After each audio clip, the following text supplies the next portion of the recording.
Hello, everyone. Welcome back to our weekly webinar. We've got Roger King with us today. He was with us, don't see you, Roger. There we go. He was with us a number of weeks back, and we had an incredible experience together, sharing his history as a family from Shanghai, the experience in the United States, then the experience obviously in Hong Kong, and then some of the values, the rituals, and talked about the 3 Ps. And so today wanted to kind of take a step a little further and, maybe rediscuss some of the elements, but also kind of look at, we talked about the family office beyond wealth. And what does that mean? What does that entail?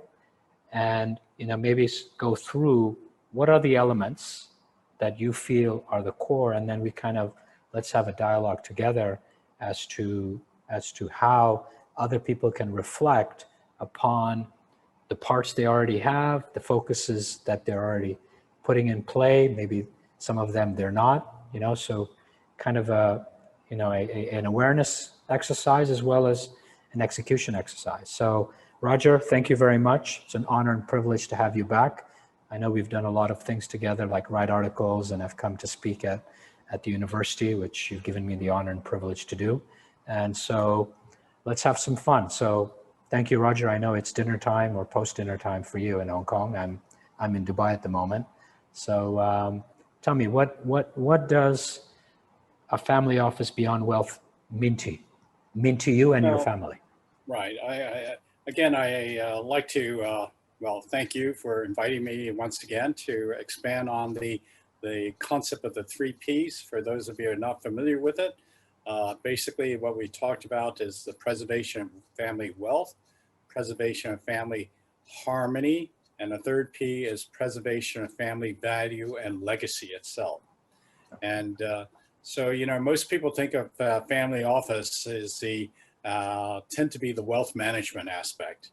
I like to focus on the latter 2, and I mentioned that last time, but I think given the COVID situation that we're experiencing now, it actually gives me a little bit more experience to expand on the harmony aspect and the family value and legacy aspect as well. So this is probably what I like to do for this evening. Mm-hmm. Okay, so what has COVID given you the opportunity? Let's start with the harmony aspect, right? What opportunities have you experienced as a family, and some of the families that you advise and are connected with, obviously many in Asia? Well, given the COVID situation, I think most people now are locked down or confined to certain areas, and for me, given my grandchildren and so forth, most of my grandchildren are physically now in Hong Kong, and of the grandchildren I have, 3 of them are university attendees, but instead of attending university physically in the United States, they are now back here in Hong Kong.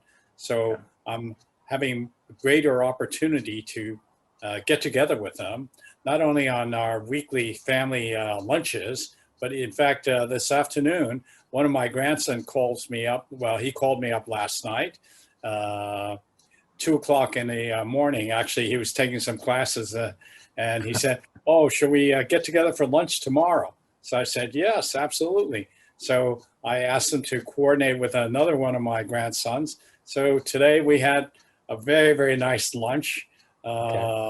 3 of us. By the way, in Hong Kong, our lockdown system is that there's maximum of 4 to a table. So three was pretty good. So, and we had a chance to talk, instead of talking about money aspect, we just talk about things in general. And for example, one of my grandson, who was at the luncheon today, I got him involved in a project, which is very, very interesting from my perspective. Actually, I'm now in the process of writing another book, well, putting together, I would say, a book, this time focused on my mother. And the reason Oh, why I want to focus on my mother is that okay. she was really the glue that held our family together. We went through lots and lots of problems. I think I mentioned on the first, I come from a reasonable established family. My grandfather was the president of Bank of China for Zhejiang province. And my father was very, very typical in those days, from a good family. He got to go to university. He went to university in America, master's degree and everything else. But I call that gold plating. He just went there. And so anyway, it was just getting a degree was more important than the substance itself. So Oh, his okay. degree I see. was in political science, okay, Okay. which didn't really mean very much. I think he chose the easiest curriculum to attend, okay?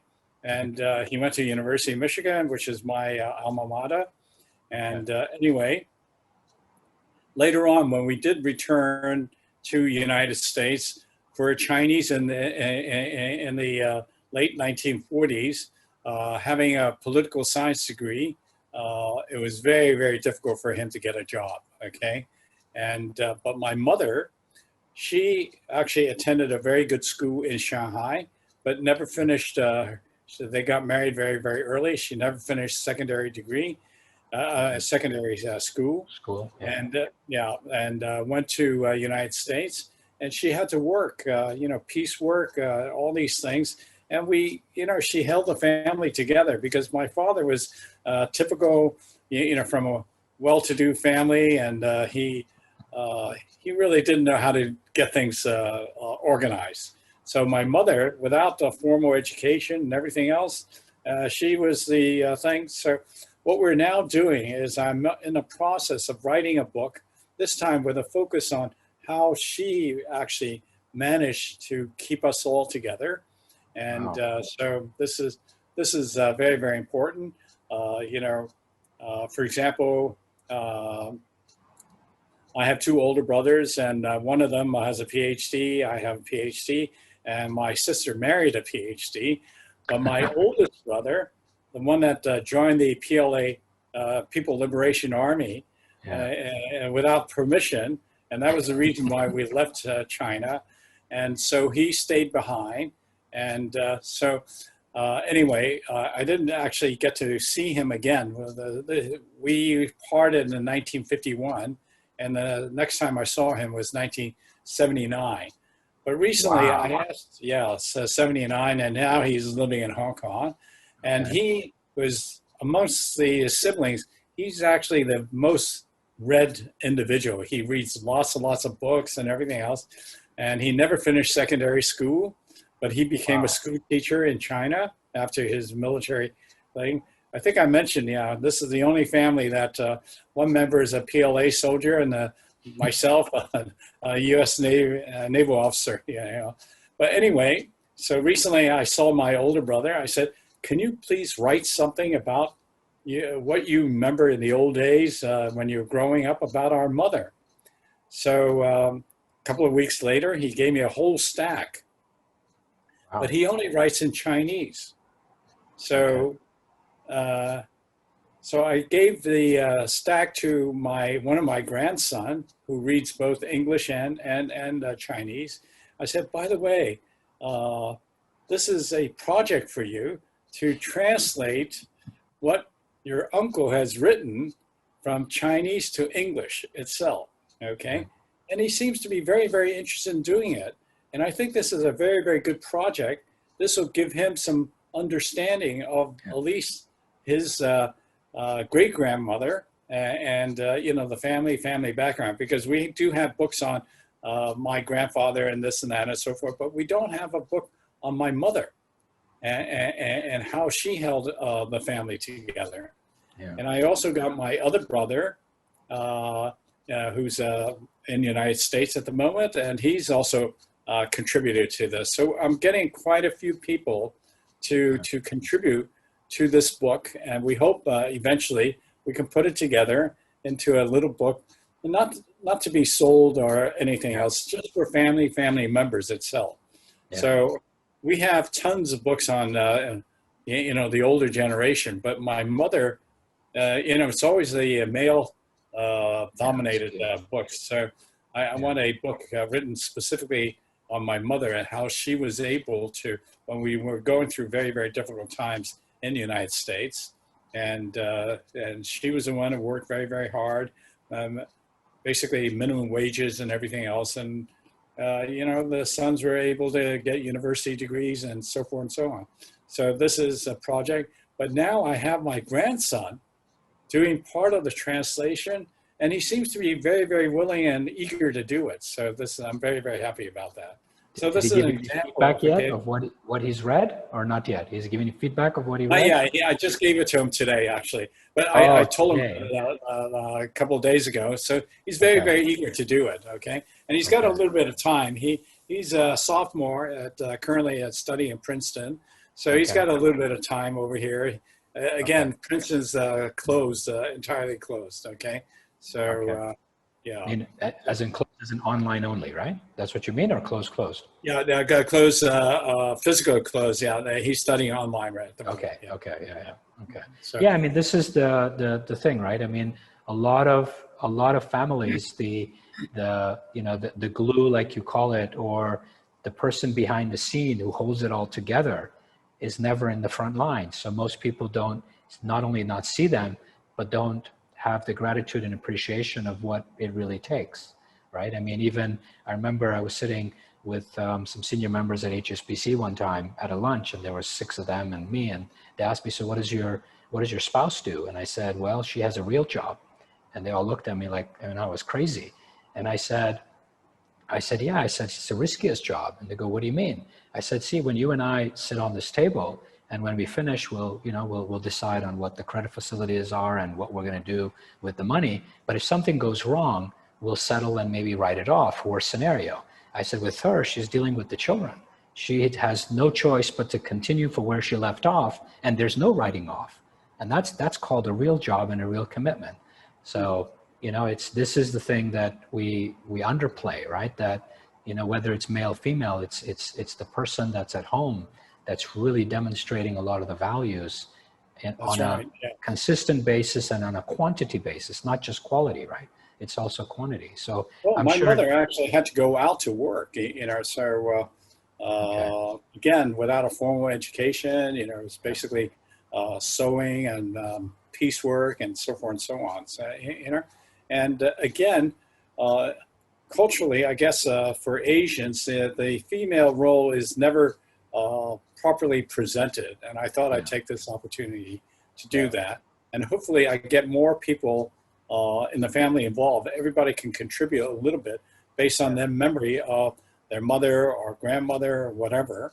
Yeah, and we put something together and put a book together, not for outside necessary consumption. Of course, we'll be happy to distribute these books, but more for internal use. And I want to make sure future generations all have one of these copies. And we have tons of books of our family, various members. And so, and I want to make sure future generations, they all have a copy of these. Mm-hmm. Yeah. So that's a form of celebrating, right? Those who actually were able to have history and today be possible, right? What else are you, I mean, what are the changes that are happening or the incredible things that are happening during this time? Or, how are you maintaining or improving harmony within, it doesn't have to be COVID relevant, but otherwise? What, are you still having the retreat? Are you? Well, nowadays, since now I started a new, I wouldn't want to, I don't know what to call it, but exercise routine. Okay. Now every morning I walk for about 2 hours, about 14 to 15,000 steps early in the morning. Wow, but amazing. all that, 3 days a week, I do this with my oldest son. So we do it together. And this again gives us a great opportunity for bonding. We've been doing this since the beginning of the COVID situation. Wow. And so, so he's too busy with other things. So he only joins me. So we start basically before 7 and we finish before 9. Yeah. So it's about a 2-hour walk. but this is a fantastic opportunity for bonding. And normally I'd be traveling all over the world, he'd be traveling all over the world, and we wouldn't have this opportunity. So, you know, again, these are kinds of things. And on these walks, we can talk about various things from, you know, simple things to family issues and so forth and so on. And it's also interesting that I have another son and another daughter. And so the other son, unfortunately, he says, you people are too slow. He's a triathlon guy. So he loves to run and everything else. He said, you guys are too slow. I can't really join you.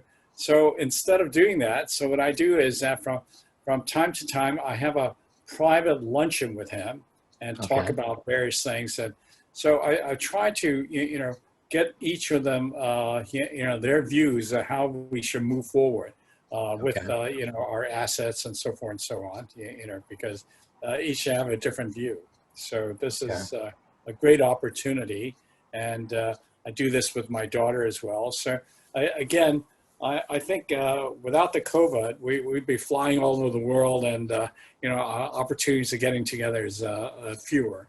So I think you know, talk about harmony type of concept, you know, and of course, you know, I invite my granddaughters as well for lunches or dinners, steak dinners. I take them to a steakhouse, buy them, you know, again on a small group, because nowadays.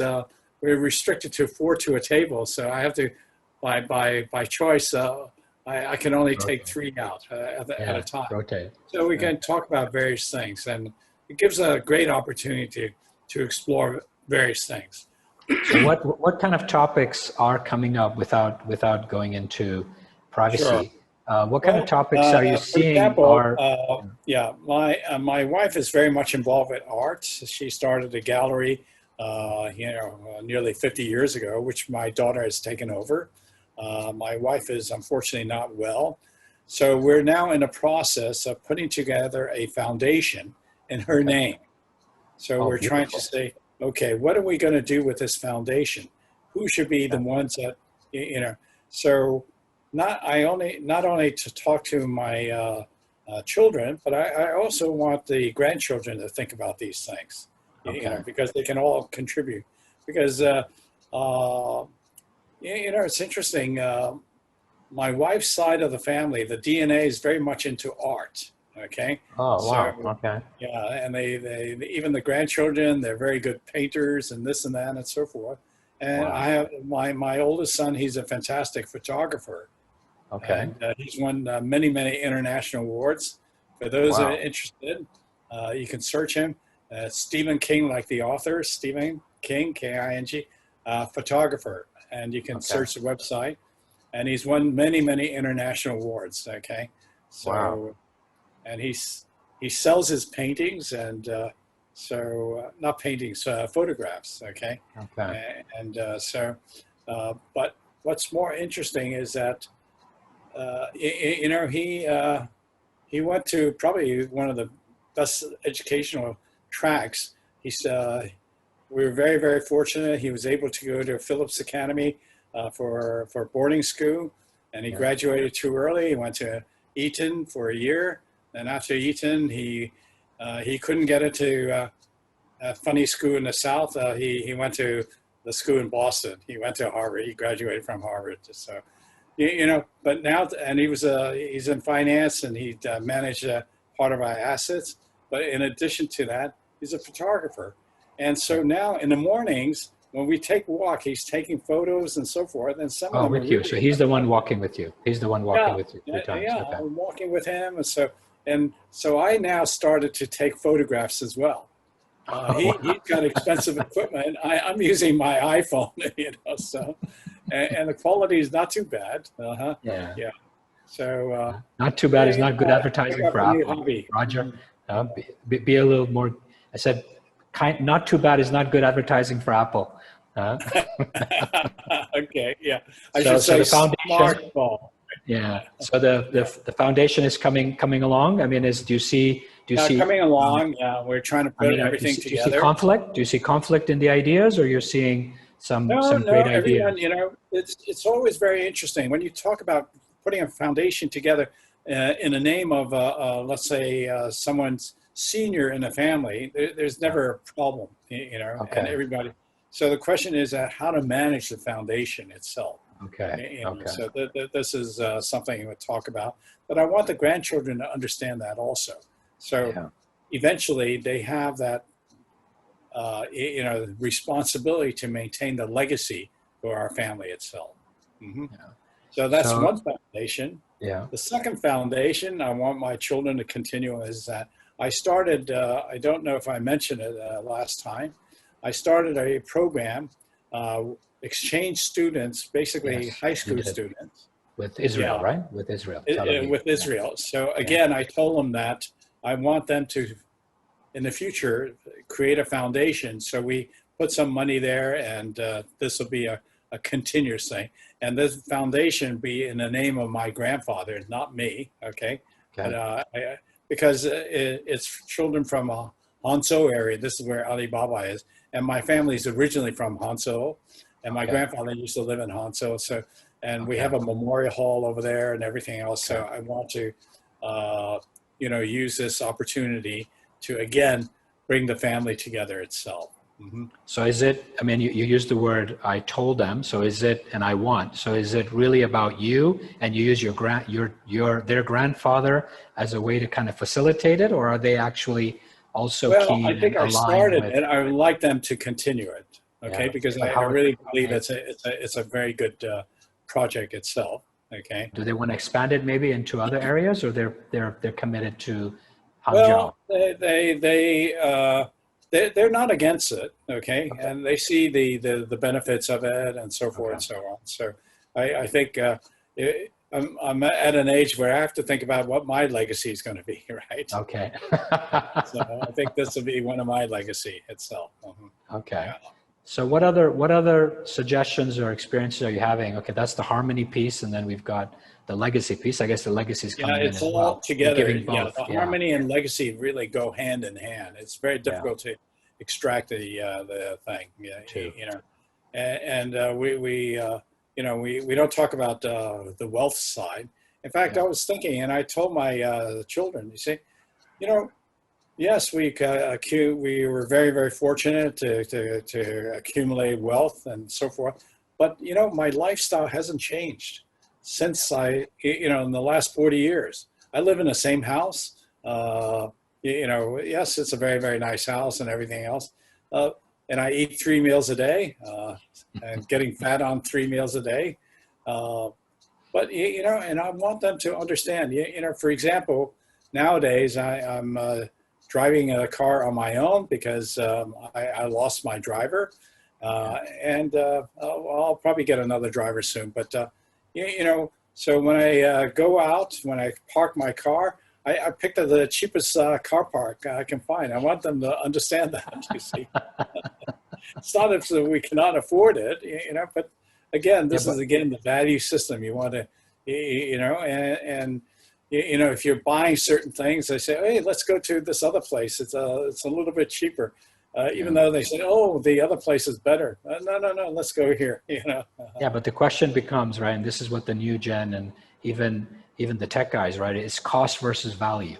Are we, we want to have values passed down, right? And one of them is being frugal, being cost conscious, etc.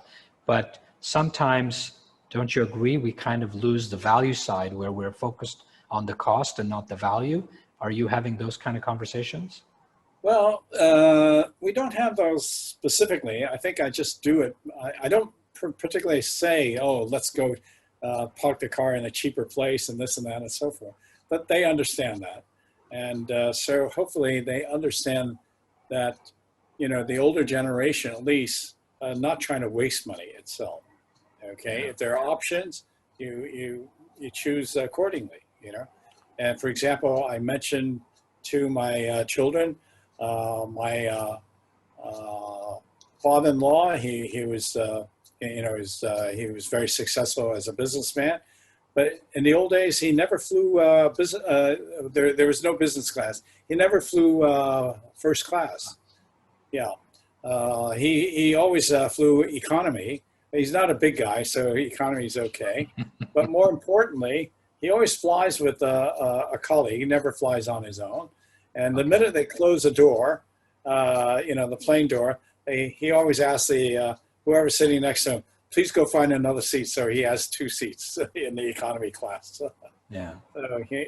But the fact that if he's flying economy, today, it's very tough for us to say, oh, let's fly first class of this and that and so forth. Yeah.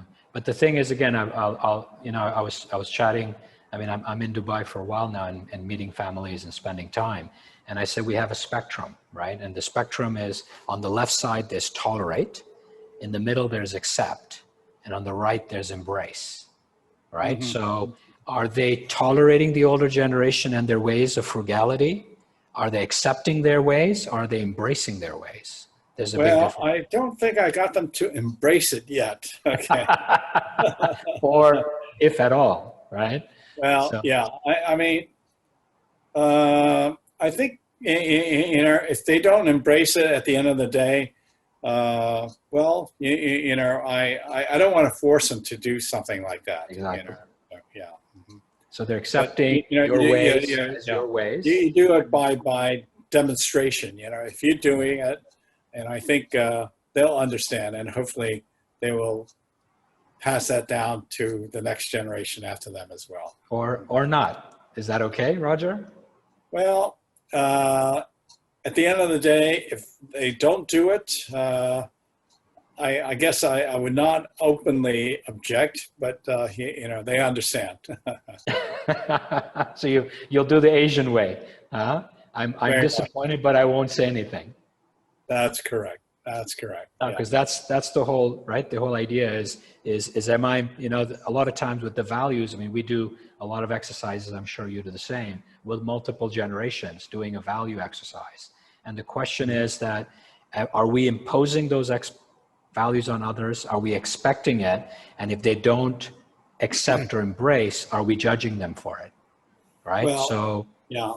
I think to impose is not necessarily a good idea. It's, okay. For example, a lot of people impose on the next generation what they should study, what they shouldn't study, and so forth. Yeah. For example, like my son, he's done very, very well, in his profession as a fund manager, and so forth. But he picked up photography, and he's doing it very nicely. For example, there are lots of very good shots he's taken out of from a helicopter. He hires a helicopter and so forth and so on. And I was told recently the helicopter costs $2,000 an hour to fly to take these photos. So he'll never recover the cost of the cost from the photos he sells. So I said, why don't you buy a drone, right? It's a lot cheaper. He said, no, drones. The camera on the drone's not good enough. Okay, I said, all right, I understand. Okay. So he's that you accept that's his passion, that's his way of expressing himself in this world. Exactly. And as a result, one of my grandson, he loves he wants to be a musician, and I encourage him to be a musician. In the old days, people think of musician, well, why you want to be a musician? You'll never make any money, this and that, and so forth. But, so again, coming back to the wealth aspect, what's the wealth for? Hopefully allow them to pursue their own passion. Yeah. But again, we are privileged, Roger, where we're able to say, I don't have grandchildren, but let's take example that we are privileged to be able to say that they can follow their own passion and not truly have to worry about their cost of living? Or is it that you're telling them that you follow your passion and live accordingly? Well, I pursue your own passion, but how you spend money, I don't necessarily tell them. Okay. The way I spend money, hopefully that is somehow they understand how, and some of the habits that I have will be passed down to them as well. Yeah, but I'm referring to the fallback position, right? Of the trust, of the wealth. Do you feel that they're able to choose that because they have a fallback position, and you have the capacity to encourage it because of that? So are we privileged? Because that's what seems, from my perspective and the Yeah. perspective of a lot of, obviously, my own family, right? My own loved ones that are able to do whatever they want to follow, because there is a certain level of, fallback position financially. Yes. Well, we never talk about the wealth aspect. Okay. We don't like to necessarily I'm talking about the third generation, my grandchildren's generation. Yeah. Okay. We never talk to them about how much money we have in the family, this and that, and so forth. I think, of course, they understand. They're not exactly, ignorant. They understand. Yeah, right. For example, today's lunch, I said, well, one is 20, the other one's 19. I said, hey, how come? When I was your age, I'm driving cars. In the States, at 16, you can learn, pick. I said, how come you people don't? Oh, yeah, we just never got around to it because they have drivers, right? No, that's a luxury that. Yeah, but they said they're going to try to do it. Once they're able to go back to the States, they said, oh, yeah, I'm actually thinking of getting a driver's license. It's easier to get a driver's license in the States than in Hong Kong. But the fact is that they never thought about, getting a driver's license. I mean, when I was 16, one of the first things that I wanted to do was to learn how to drive. You see, for them, they get to a certain age, the first thing they want to do is have a glass of wine, right? That's a difference. So in terms of, so wealth is not, it's the ability to have the freedom to follow your own passion. That's the objective that you said of the value that's the of wealth. objective. But do it in such a way, and you're not forgetting the family background and the ups and downs that every family has to go through. So part of the reason for the book on my mother is the downs that we had to go through. You see, where I tell them the summers they go to South America for skiing. I tell them my summer was washing dishes. Right, that was my job. Yeah. I was working. Can they relate, or do they say that was your time, or they just don't say anything because they don't want to? Well, they understand that things are in cycles. Okay. Yeah. So ups and downs. I want them to understand. Okay, today they're in. Well, key is of course for Asians, education is very, very important. So I want to make absolutely sure they get the best possible education. So we spend a lot of time, and my children spend a lot of time with their children, specifically to make sure they get the best possible education. They're spending so much time taking exams and this and that and so forth. So make sure they can get into the best universities possible. So, I mean, I'm very, very happy. I didn't go to an Ivy League school, but they all went to Ivy League schools, and hopefully future generation, most of them will be going through Ivy League schools. So again, this is our responsibility to make sure that they have the best possible education. And from that, the courses that they take, they have flexibility and freedom of the courses they take, which is a little bit different than us. I happen to like engineering, so I took engineering. But, like my father, he just took the simplest course, political science, which he couldn't really survive on that later on. Mm-hmm. So let's take a step. I know you spend a lot of time with families and you help create a safe space in order to have the conversations that need to take place. So when you're sitting with your own kids, and let's say, together, or let's take it expanded with your kids and the grandchildren, do you feel that they're able to express themselves and share, or do you feel there's that still kind of Asian style of let's keep the respect and let's accept, even though we don't for truly us, embrace? Our family right now, the biggest problem is, we get together for lunch every Sunday, and right after lunch, the biggest problem is everybody is on a device. Okay, so after not tapping away, they're tapping away. So that's after, right? Not during, right? No, not during. But the group is big enough. We have to have several tables. Okay, so But then we given the size of my family, it's almost every other week we have a birthday, and then we get together. We take photos again. group photos, blowing out the candle. Nowadays, you can't blow out the candle. You got to, you know. Okay. Yeah, but Never we thought of get that. together, and the leftover food. Some of them really like, for example, specific dishes, so we make a little bit extra so they can take it Okay. home and this and that and so Okay. forth. Yeah, but communication with kids these days, Yeah. it's a little bit difficult. Everybody's tapping away on their device. So. So what do you recommend? I mean, what is, okay, let's say not, I know it's always harder at home and with your own family, but what do you recommend to others? How do we move through this connectedness or this extension of self, which is the phone, the iPad, or whatever they're using? What do Right. you recommend? Like, how do Well, you do this? I'll tell you one thing I would not recommend. A very Okay. good friend of mine, his family, he experienced the same thing. Okay. So he had a rule. Everybody, when they come in the door, they put Yeah. their device on the table, and they can only pick up the device when they leave. So Okay. guess what? They eat very quickly and they all get out. They want to go home immediately. They want their device back. Okay. So. Okay. Yeah, That didn't work. instead of doing that, so what we do is that when we serve food, at the time when we serve food, we're all, of course, nobody's using their device. We start talking, this and that and so forth. And we have one table, which is basically the grown-ups table, but we have a few seats. So we rotate that seat.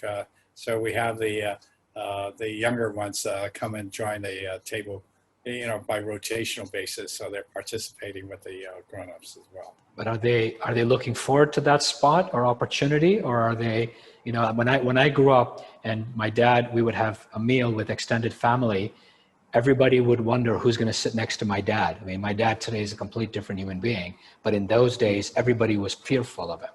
So it was always a joke, not his own kids, but the nephews or nieces, who would be the one that would end up next to my father. So are they looking forward to it, or are they kind of? No, we don't have that problem. In fact, Okay. they like the bigger table because that's where the food is.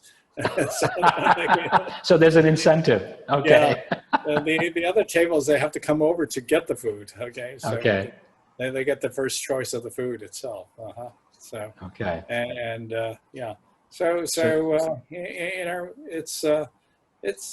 it's an indirect. There's no pressure on their part. You must sit here, must sit there. Okay. And so there's no problem. I think our family is probably a mixture of both the East and West. Mm-hmm. Okay. Yeah.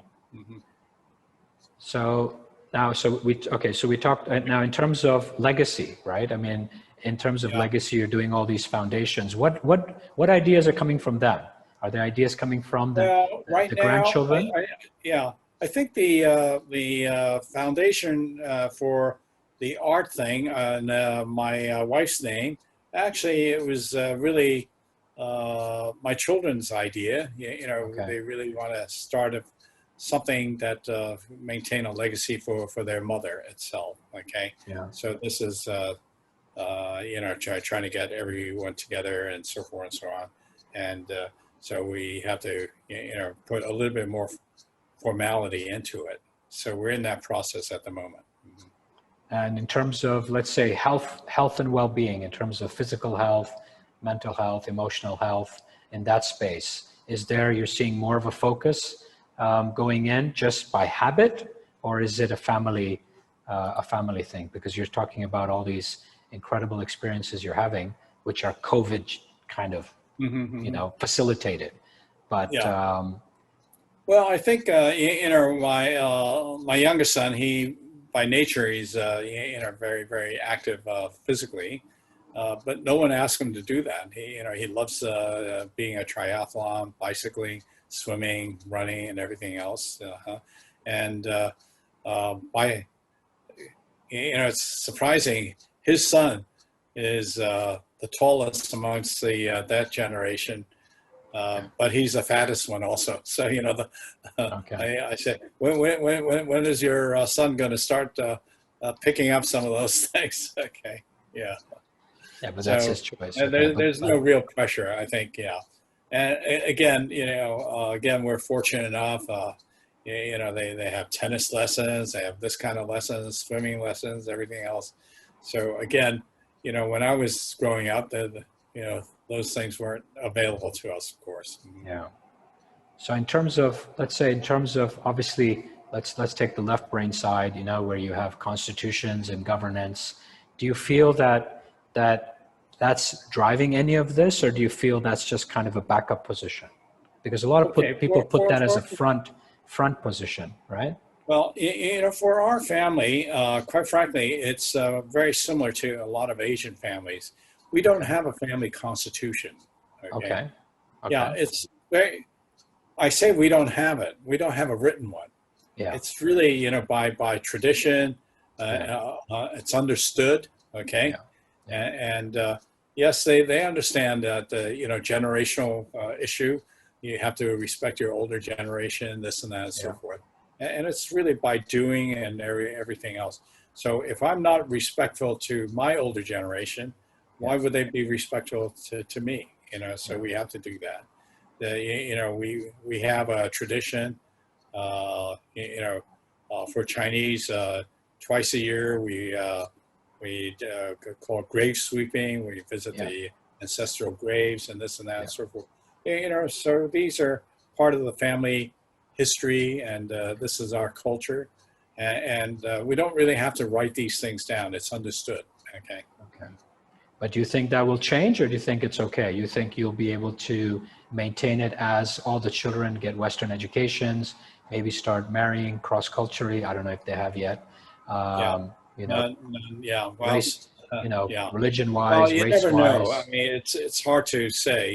You know, if you start talking about it, my generation's already cross culture in the sense that we Okay. didn't marry anyone outside of our culture, but brought up primarily in the United States Yeah. itself, Yeah. Western culture and everything else, Yeah. you know, schooling and everything else. And of Yeah. course, my children are all Western educated, but they Yeah. still, you know, for example, Maintain. in Yeah. my case, when the two boys finished university, I sent them to school in Beijing University, not for a degree, but for them to understand the Chinese culture. Yeah. And my grandson, the one that's going to do the translation, his Yeah. English and Chinese are very, very good. You know, Wow. yeah. So again, this is all part of the cultural thing, and they're not forced to do that. It's just part of you know, it's part of our understood So way the of doing families that. that are needing to document this, is it you feel that they're not spending enough time? Is it that we're not leading by example? Like, what is it that we require this documentation? What's going on here? Well, I think for families that are, and most Chinese families do value their ancestry, okay? And so someone has to take the lead. For example, on my wife's side, she's the one that took the lead to write books on her father and this and that and so forth, okay? Okay. And so she became the de facto family historian Okay. yeah. Okay. So I think every family, hopefully, you know, value this kind of thing, and somebody will stand up and take the responsibility. So for like the book on my mother, I took the responsibility rather than my two older brothers. Mm-hmm. Okay. So if they're celebrated, you feel historically, if we celebrate, then there is clarity, right, as to what is the priority, but also the time spent, I'm assuming. So what about the governance document? How does that play a part? Is that more on the wealth side, on the succession planning, or what value is that in Well, terms the of your wealth family side or Asian is family? more clear, okay? Because for our family, we have a trust, and Okay. you know they're beneficiaries to the trust, and that's very, very clear how the delineation is done. Mm-hmm. Yeah. So the Okay. wealth side is clear, okay? Yeah. Okay. So the governance is more for that, not for the other side. Is that correct? Yeah, that kind of governance, yeah, that's well, yeah. Okay. Whereas the family tradition, all these things, so you know, it's really unwritten rules that we're doing. Of course, there are ethnic Chinese families that do follow the Western style of having a governance system written down, you know, Yeah. family councils and so forth and so on, Yeah. and they've been advised by well-known individuals from the States and so forth. I don't disagree with that approach. Yeah. But on the other hand, it's really up to every single family itself, how they want to do it. Okay. But you're seeing value is, in the family yeah. council and in the structure. You do see value, right? I mean, obviously, whether it's John Oh, Moore yeah. or John Davis or Well, like I said, Marcovici we have it, but it's unwritten. Okay. Whereas okay. the Western style tend to be very, very written, legalistic. It tends to be much more legalistic and everything else. Okay. What other elements beyond the wealth do you feel on the family office side we should consider to incorporate? Even those who have formal structures, informal structures, those who are thinking about it, what are the other elements you feel that really make it make it balanced, if you would say? Well, I think if the family is fortunate enough to accumulate some wealth, yeah. Like I said, the wealth is really to allow future generations to pursue their passion. But I think one of the things one can do is, set up a fund specifically to allow future generations that are very entrepreneurial, start their own ventures and so forth and so on. But of course you don't want them to waste money, but at the same time, you give them a chance to, if they happen to be, someone that's very entrepreneurial, then develop their entrepreneurial skills. If they happen to be very talented artistically or in music, okay, give them that opportunity. You see, and there you can allocate funds from the family itself to allow future generations to do that. So taking that, right, I have an entrepreneurial fund for our boys, which I've mentioned before. And one of the person they've registered, I just checked, they're not on the call yet because of the time difference, so they'll watch this later, said to me that who will be vetting the company in terms of the business plan for this. And he said, go back to when you were 21, 22 years old, right? And then today's ages can be even younger, right? Because, we went to university and then started to think about these things. But did your father, in this case, even my own, did you actually give him a business plan, a detailed business plan before you went in? Or did you just give him a concept? And in my case, it was 150,000 US and 200,000 US loans. So they're saying, why not create an amount that they are able to tap into to do that entrepreneurial project and not have too many obstacles for it? What is, from your experience, what do you recommend? Because mine is a little more structured.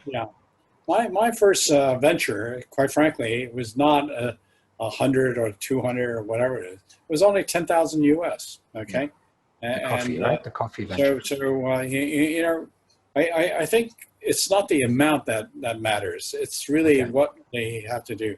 I mean, I may have mentioned this. One of the grandsons that's in boarding school at the moment in England, and the first time he came back, I asked him about the school and so forth, and he started a new venture at school.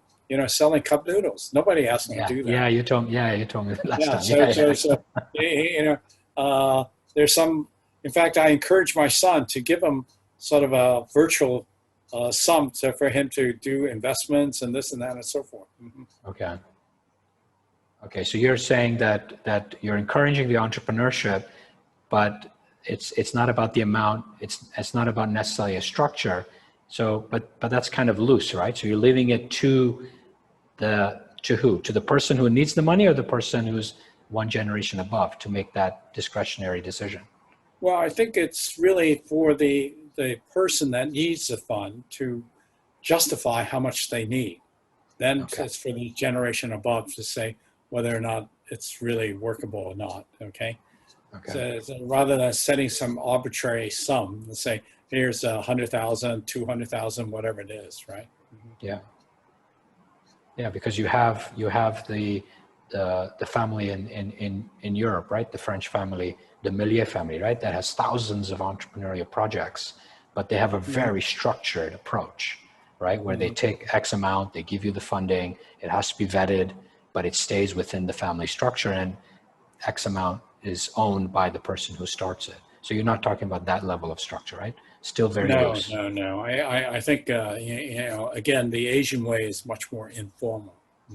Okay. So, yeah, I think this is really some of the differences between the Asian approach versus, let's say, the Western approach itself. We tend to do things based on a little bit intuitive, informal, whatever the venture is. My venture was 10,000 US dollars, right? It turned out to be a very good venture. And I don't need 100,000, so whatever it is. Okay. I mean, 10,000, this was back in the 1970s, but still, whatever. So you've studied, obviously you've done studies on the Jewish diaspora, right? And compared it to the Chinese. So what about them? Are they also creating constitutions that are a little more experiences based, or are they doing it more structured and on the entrepreneurial side? If you can share a little bit of what you see for us to learn from them. Yeah, with the Jewish, similarities between Jews and the Asian, first of all, is the concept of education. Okay. They spend an enormous amount of time to ensure that the future generations are getting the best possible education itself. And the family is willing to spend whatever is necessary that allows to pursue that whether it's passion or not. It's just, it's not necessarily passion. It's a requirement. Okay. And I'm not suggesting that, everyone loves studying, but, there's a certain amount, and you make sure they get the right tutoring if necessary, if they're falling behind, this and so forth. Okay. So education is very, very important. Also, especially the wealth creator, first gen, frugality is very, very important itself.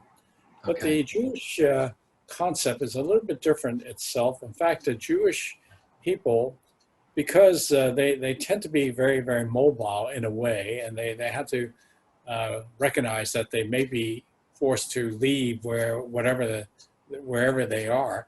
So they tend to seek a profession rather than joining some business or so forth and so on. This is why, they become a lawyer, medical doctors, and this and that and so forth. Whereas the Asians tend to, in the old days especially, for them to pick up the family business concept itself. Of course, that's really changing because recently, and I mentioned this before, in Shanghai Jiao Tong University did a study of second generation mainland Chinese. 80% do not want to join the family business itself. In fact, given the Industrial Revolution 4.0, the lifespan of the business cycle is getting shorter and shorter. Yeah. And human life cycle is getting longer and longer. So I think, in my lectures, I always like to preach the concept, what I call from family business to business family. So later on, it becomes sort of a portfolio of things that a family be involved in. And some of them need not be businesses, right? Yeah. So, but you're seeing a lot of entrepreneurship, right? Israel is per capita the highest amount of entrepreneurship in the world, right? So that's changing, or that's because it's Israel? Yeah. Is it because they're staying home? Yeah. If you look at, entrepreneurs, I mean, most immigrants tend to be very entrepreneurial because they have to be, right, to survive. Yeah. I mean, even here in Hong Kong, the entrepreneurs are the people that came to Hong Kong, not those that have been here for generations itself. Okay. Yeah. And if you look overseas, especially Southeast Asia, the most successful business people are the immigrants from mainly from mainland China itself. Yeah. Right. I mean, if you look at Indonesia, Philippines, half the top 10 wealthiest are probably ethnic Chinese. Yeah, if not more. Yeah. So and now going is the same. Yeah. So going to the constitution governance side, are they more skewed to the Western approach, the Jewish, in terms of paperwork and all? The Jewish are a little bit more skewed to that. Yeah. because Okay. by nature they're obviously, yeah. Mhm. But again, they have to be very mobile. They have to be very flexible, and flexibility is very, very important itself. You just don't want you set a certain set of rules that force you to be so structured that you don't have the flexibility.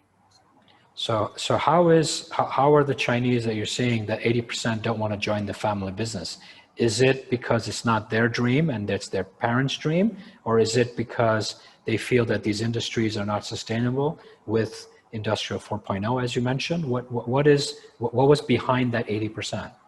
Well, it's really the latter part. Then most of them, they go overseas, they study, they also pick up some of the Western culture. But many of them are really, today, many of them really want to start their own venture, primarily in the high tech area. Okay. So this is what they really want to do, and so it's sort of a dilemma for those that send their kids abroad to study, and many of them do not even have a formal education themselves, and their children come back and they want to venture into something different. So one of the biggest challenge in mainland China today, especially with the single child policy that was prevalent in the early days, what do they do with their existing business? Who's going to take over? Especially, they tend not to trust other than family members to take over the business itself. So this is again, how do you monetize your business when the next generation isn't interested? So this is one of the interesting challenges. Okay, so But they're professionalizing. willing to allow the next generation to pursue their own passion. That's important. Okay, so you're saying professionalizing and letting go from that perspective and becoming a board member is not truly an option that many in China are considering. So they haven't reached that stage. That's Even if correct. Yeah. all the success they've seen with all the public listed Chinese companies in Hong Kong and the Hong Kong, I mean, all these companies in many countries are now professionally run, and most of the families are sitting on the board. Isn't that something that they're seeing from Well, over? they're seeing that, but I think it's going to take a while for them to accept that concept itself. Because Okay. again, this is something very, very new to them. The concept of structure, the concept of having a board, sitting on the board with so-called independent non-executive directors, outsiders. Yeah. And these people, quite frankly, are not independent because they tend to be their friends that are sitting on their Okay. boards. Okay, so it's a different. All right, Roger, time flies. We've got a couple minutes left. Please share if you have any closing remarks or anything that we didn't touch on that you'd like to highlight in the last couple of minutes. I didn't see any questions coming up. I don't know, either you were covering too much or both of us were just having a conversation and everybody was just along for the ride. We'll find out later when we get the feedback. So, Sure. Roger, Yeah. please, a couple minutes Well, left.